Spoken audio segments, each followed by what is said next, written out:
ये देखिए, ये जो है बीच नदी में जो है हैंगिंग जो ब्रिज होता है, जो पुल होता है, उसमें फंस गया बेचारा।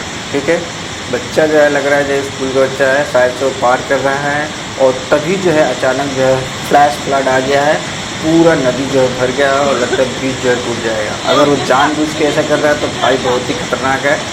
ये स्टंट अगर कर रहा है तो बहुत ही खतरनाक जानलेवा स्टंट है।